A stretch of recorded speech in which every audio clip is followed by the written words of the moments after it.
Welcome to the Chapter 49 podcast for September 16th, 2021. My name is Larry Lannan. I'm a volunteer doing communications for Chapter 49. If I sound a little different, if I look a little different, I've got some dental issues and I cannot see my dentist until tomorrow. So, Duncan, you'll appreciate this. The mayor of Fisher, the city where I live, I saw him last night. He said I look like a hockey player. And you work for a hockey team. You've been around some hockey players.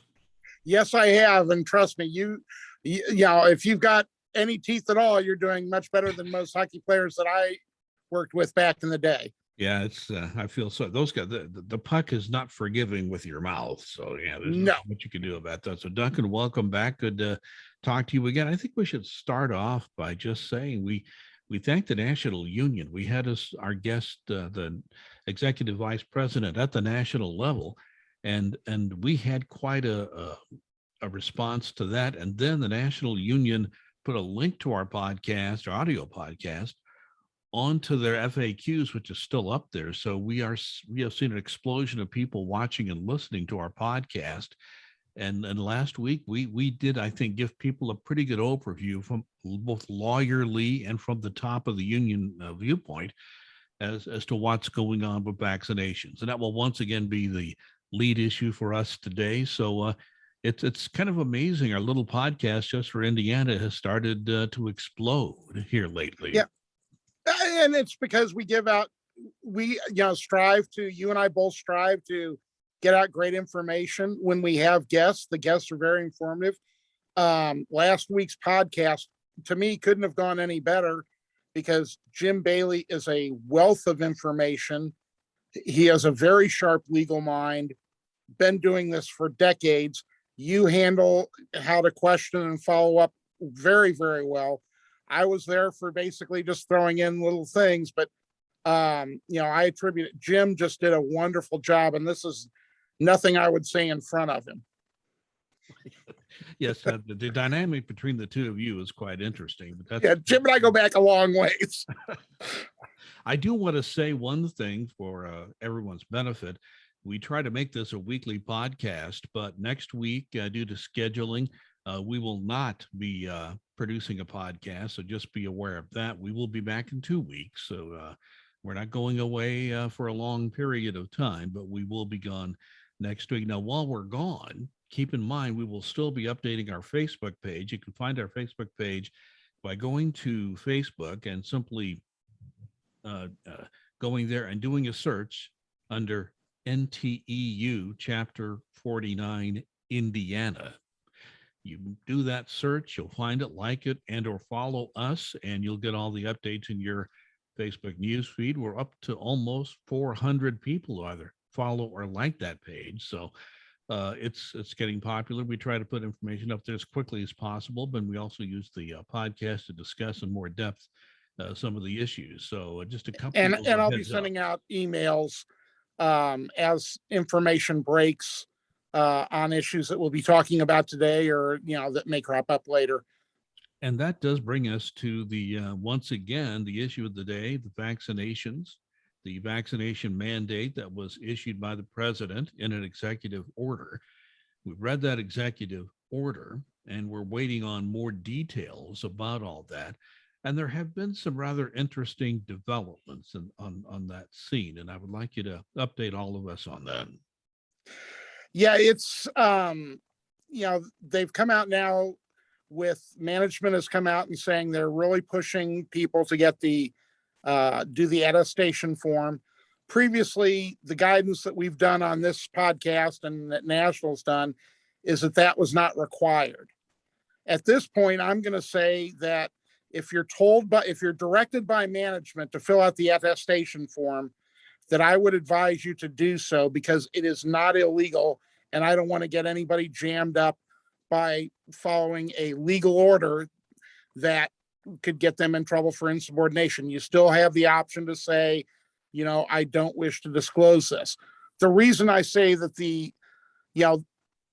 this is just like COVID. As we learn more, as it mutates, as things change, the advice changes. We were okay starting to drop masks with people who were vaccinated. Then Delta came along, and that advice changed. Well, now we've gone from, well, there was a testing option to it's a mandate for employees to be vaccinated. So that's why I'm changing my advice and guidance to people and saying, go ahead, fill out the attestation form. If you don't wish to disclose at this point, you can put it that way. Will that change later on? Very possibly. We don't know. There's still a lot of ongoing discussions between National NTU and National IRS. And quite frankly, right now, IRS doesn't have the guidance to even start to know how to proceed.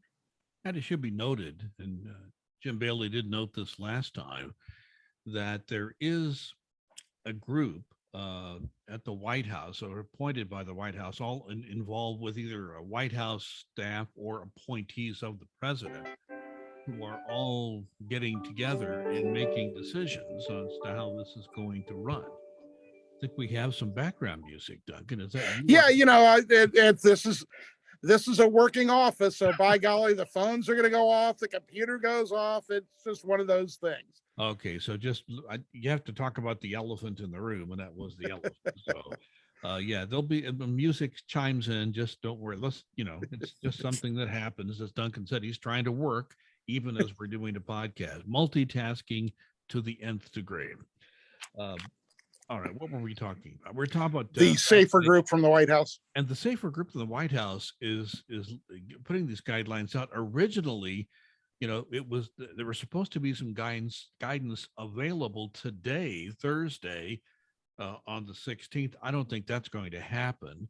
In fact, I'm hearing more reports that this guidance will come out next week, but we do expect to get more details about how people should file for these reasonable accommodations, such as medical, what you have to present to the management if you're saying you have a medical exception to taking the vaccination, or if you have the sincerely held religious beliefs that we talked about last week with Jim Bailey. I think the bottom line is you can file for a reasonable accommodation now, but you don't know the guidelines, so you're at a disadvantage if you do it now. Am I following this correctly? Exactly. I would not file for reasonable accommodation yet. There's still a lot of unanswered questions as to exactly what is going to qualify for reasonable accommodations, what is not, because there are people will have medical issues that their doctors will say do not get the vaccination either yet or at all because of their immune systems. And you'll need documentation from those physicians. Will that have to be vetted through federal occupational health? Will they want their doctors to talk to your doctor? We don't know that yet. Then when you come up with sincerely held religious beliefs, that's going to be something else. What documentation is going to be there? I have no official word or knowledge, but a real educated guess would say that if you say, I have a sincerely held religious belief that I should not get the vaccine, that's not going to be enough. I do not believe that'll be enough. And again, what that accommodation could be, as Jim explained last week, the accommodation for religious is much lower standard than it is for medical. It's a different standard. And it could be something, that the accommodation may be something that works for the service, but doesn't work for you. So there are a whole bunch of variables right now that we don't know. And that's why we're asking people to hold off on submitting that reasonable accommodation form yet. That's very interesting. And I think that's an important point I want to emphasize for everyone. Yes, you are allowed these reasonable accommodations. Medical will wait to see what you have to show. And I think we have to go back on this sincerely held religious belief. I'm sure the service will want some information on that. Both the private sector and government sector, they both don't want to start getting into this. Do you have a sincerely held religious belief or not? They try not to get into that as much as possible. But I think the most important point, if I can stumble through this with you, is that the most important issue is the government may say, okay, here's your accommodation, and you may not like that accommodation. If that's the case, NDU will do what we can to represent you, but the law's pretty clear on this. Yeah, that's the thing. It's is like I say, I go back to what Jim touched on last week. And, having done a lot of legal research into reasonable accommodations, it is a much lower bar for the employer to have to meet something on that accommodation. And one thing I do want to, talk about that you were just saying, what NTU can do. I've heard, I'm sure a lot of my fellow chapter presidents, I can tell you that national office has heard, NTU is not doing enough. Why isn't NTU representing us? What are they doing? Sometimes you'll hear information that you don't like and that it's legal and you're not happy with. I understand that. I get that. But wanting to blame the IRS, NTEU for not doing certain things about this, like people saying, well, they can't, why isn't NTU doing anything about the vaccine mandate? Has national office, Tony Reardon, has sent out information about this. Jim touched on it last week. We've researched this backwards and forwards legally. And there is 100+ years of case law that say the federal government can mandate these vaccines for public safety for the executive branch employees. So if there's an option that we can hang our hats on, we'll certainly do it. And they're continuing to look for it. But getting upset with NTEU because of this mandate is saying that they're not doing anything is just wrong.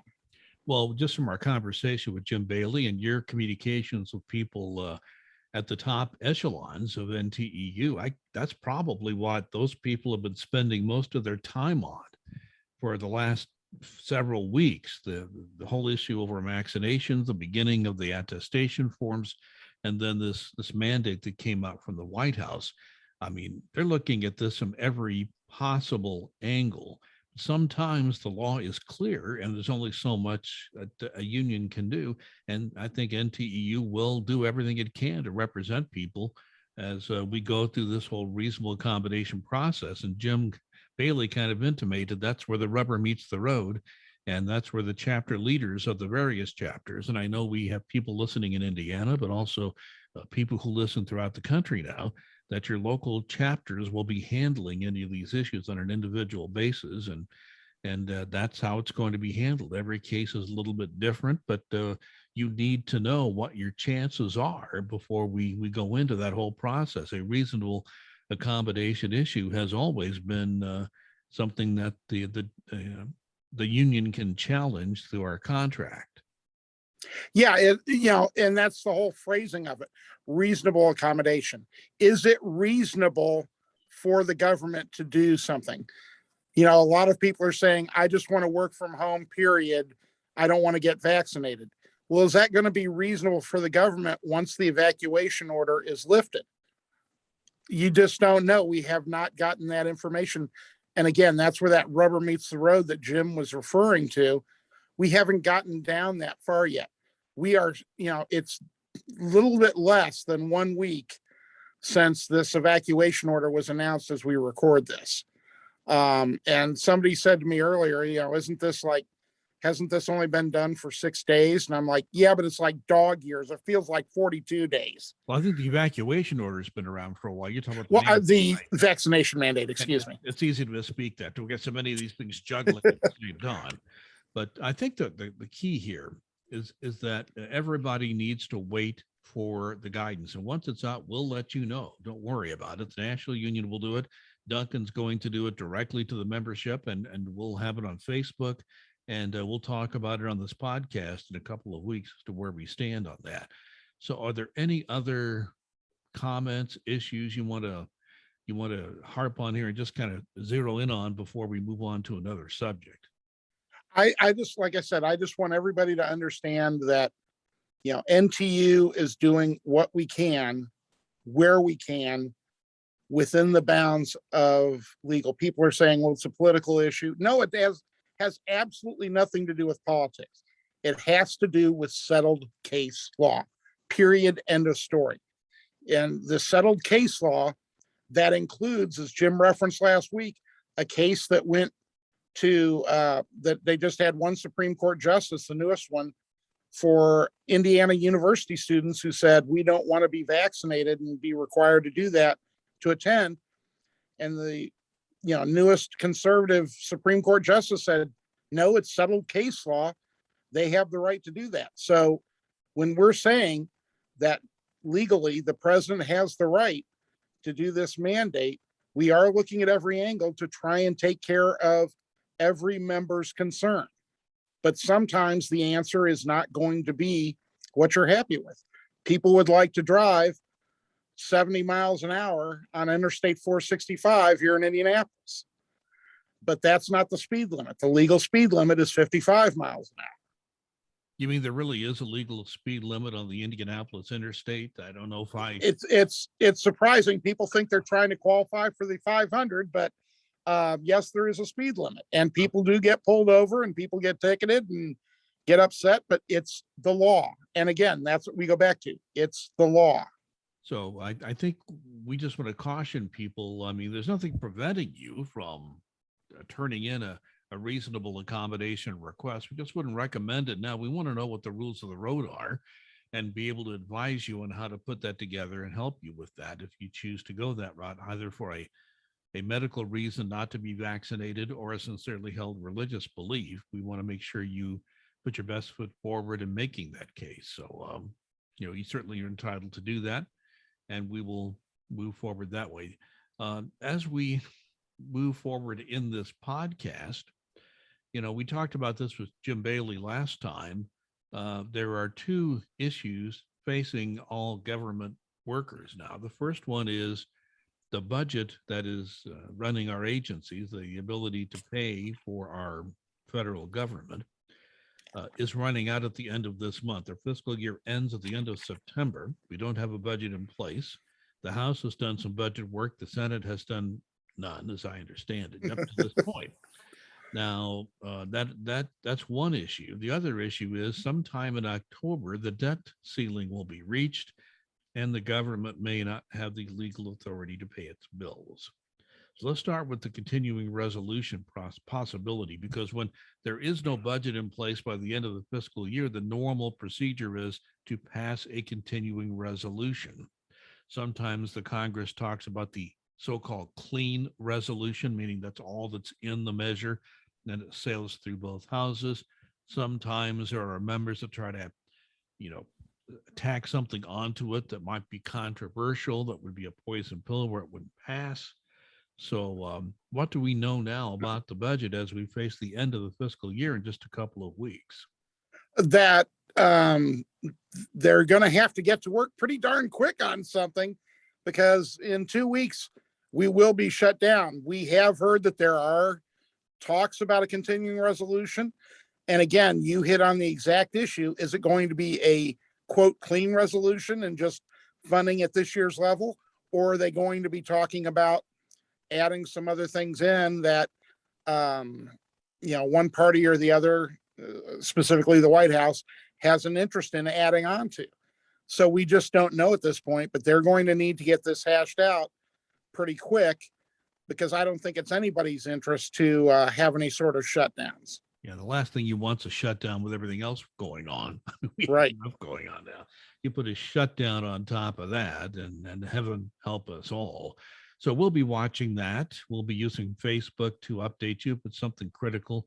Duncan will send out an email to the membership. And of course, in a couple of weeks, we'll bring this up, hopefully with good news about the budget situation. In a couple of weeks that we're still going to be showing up for work.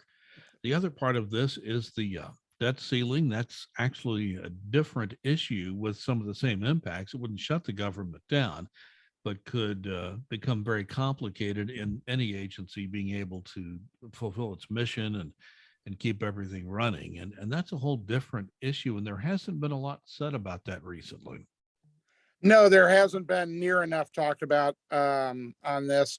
The debt ceiling should be something that's pretty automatic, and in fact has been raised at different times over the years to be automatic, but instead it's become a battle of political wills. And, it's just, we need to pay the bills that we've already appropriated for. That's what the debt ceiling is raised for. if the debt ceiling were not to be raised, aside from the catastrophic effect it could have on things like the stock market, the bond market, and things like that, because of the shaken faith in the American government to pay its bills, they may say, okay, well, yeah, you're going to have to come to work because the government's still open. We just don't know when we're going to be able to pay you because we don't have the debt ceiling, so we don't have the funds to pay people yet. So, I mean, that's a possibility as well down the road. I don't foresee that happening because, to be honest with you, doing not raising the debt ceiling is like playing a game of chicken against a brick wall where you're driving a car. You're going to lose. This is not something that you want to play with. And I think that in the end, eventually, we'll have enough folks that will go ahead and raise the debt ceiling. But it's just the histrionics and the theatrics that we have to go through to get there is frustrating. I mentioned this in my last 6 years of being with the service, almost 6 years. I was a manager, and I do remember the debt ceiling getting closed. That was the time you've mentioned in before, when Moody's debt rating service actually downgraded the federal debt. That had never been done before and hasn't since, because the debt ceiling, in fact, was raised. But there was just a simple question of that caused a downgrade in the rating, which impacts how the interest rates that the government has to pay in order to issue its debt and get it taken care of. But I do remember meeting with my boss about what bills we can pay, what bills we cannot pay if the debt ceiling is not lifted and increased. And it was the most complicated thing I ever saw. By the time you had it figured out, the debt ceiling would be raised anyway. So that's about the truth. It's one of the most complicated situations because it would be legally difficult to figure out what you can pay for and what you can't pay for. We can certainly pay for all that music in the background. You seem to be getting a lot of attention, Duncan. People are trying to call you. So we'll let you return those phone calls as soon as we're done. There's another issue that is pending, and I do want you to talk about this because it particularly impacts people working out in the field, revenue officers, revenue agents, other people that work in the field. There are some others as well. And the whole issue has come up lately about sharing of desks, because not everybody is in the office every day, even when we go back to the way it was, where people are required to come into the office at least 2 times every pay period, or every 2-week period, if you will. That it will come back at some point when the evacuation order is lifted. It's still there. A lot of people are still working at home and not coming in the office at all. It's all for health reasons, for trying to tamp down COVID and so forth. But the question then comes up, all right, people, I think, at the IRS, and, for ages, have always had their own desk. Even if you're working in the field, you always know you can go back to your desk. It's always organized in a certain way. You know where to find things. And Duncan, whether we like it or not, those days are going away, are they not? Yes, they are. As we look at the hiring numbers that they're anticipating this year and in the years following, there are going to be more and more situations where they're going to be going to what they call hoteling, which is shared desk space. The contract allows for anyone who is out of the office, either in field work or working telework at home, more than 80 hours a month. If you're on frequent telework, more than 80 hours a month, that they can go to a 3-to-1 desk sharing. Legally, they can do that right now. Now, we haven't had that occur in a lot of posts of duty in Indiana. As a matter of fact, only in one post of duty up in Maryville in Indiana. And I know that in most of the post of duties across the U.S., they don't have this.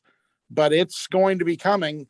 And in a briefing I was in yesterday, they were talking about wanting to do, all the way up to possibly 6-to-1, which at first, when they were telling me about this and saying they wanted to have a meeting about it, I was like, you're freaking dreaming if you're thinking 6-to-1. But I didn't use that polite of language. The thing I did find out though is it's only if it's necessary, only if we have that type of hiring. And to get that type of hiring, if you think about it, even if you've got a small POD, they were telling me about one post of duty I won't mention where they're talking about hiring 17 people. And I was just laughing. First off, they'd never get 17 people in this post of duty to come in. But even if they did, and they went 3-to-1, that's 6 desks. That's, and they wouldn't even have to go higher than the 3-to-1. So what I got was a commitment yesterday was it would only go higher than 3-to-1 or even desk sharing at all when it's necessary due to hiring we've had.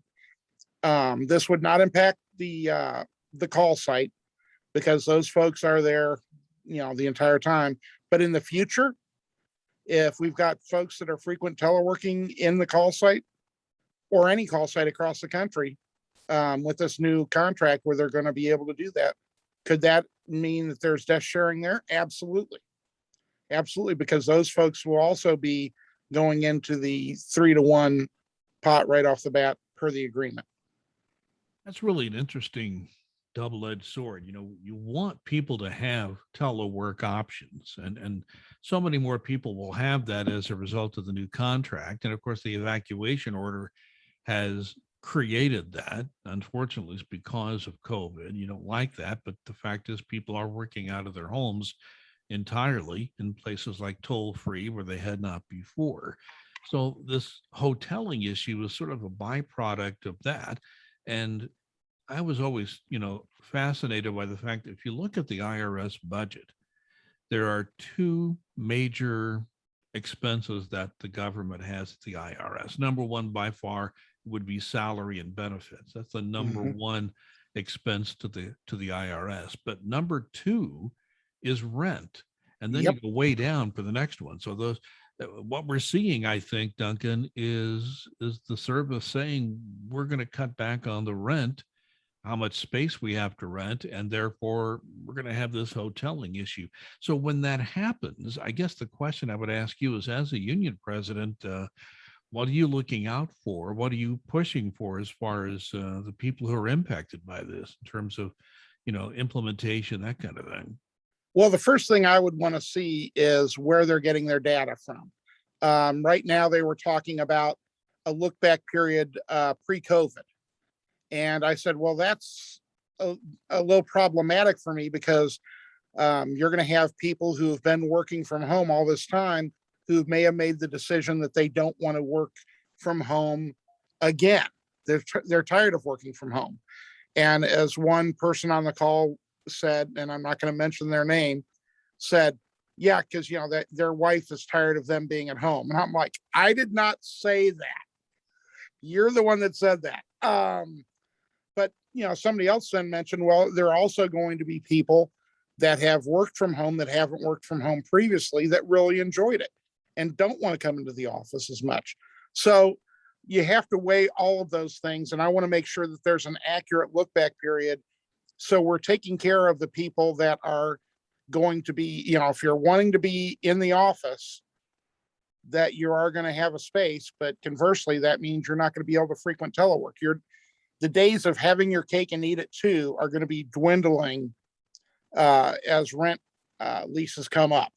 I mean, that's just going to be a fact of life because, like you said, they're looking to cut expenses where they can, but they're also looking to do these massive hires and not increase rentable space. And what do they do to get there? Hoteling. Well, we'll keep an eye on that, and I know that will impact a number of people, and we will be notifying you in general here and on Facebook and in your emails. And of course, you'll be notifying people in individual offices and parts of offices that are impacted by that. So we will absolutely, yeah. Any particular post of duty that would be impacted by that, I would definitely be reaching out to all the members from the get-go, letting them know what's going on, getting their input, things of that nature. So it shouldn't be a surprise, but you should be aware in general that this is coming, and just understand that it's part of the price we pay to get one benefit. It maybe doesn't give us everything we want on the other side. So that's our time is up, Duncan. Your last chance for a final comment. I just want everybody to continue to be safe. I would again urge you to get vaccinated for the safety of yourself, your fellow employees, your friends, your family. I believe it's the right thing to do. I hope you have a good time next week, um, where you and your wife are going to take some time off and have some fun. Um, and hopefully it'll be a good weekend. Duncan has got his daughter's getting married, and congratulations to you and to your daughter's mom and to your daughter and your new son-in-law. It should be fun. I've had two daughters get married. It's usually fun to be there and be the dad. So I'm sure you'll enjoy it. So do that. And yeah, my wife and I are going to take some time off, so we'll hopefully enjoy that as well.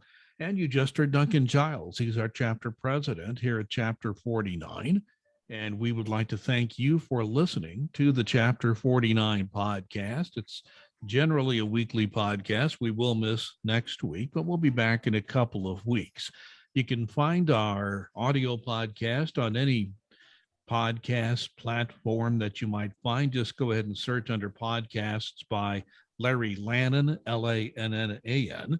And of course, you can go to YouTube, look up Duncan Giles account, and you can subscribe to the Duncan Giles YouTube channel, and you can find the video version of all of our podcasts. In the meantime, please be safe and be kind.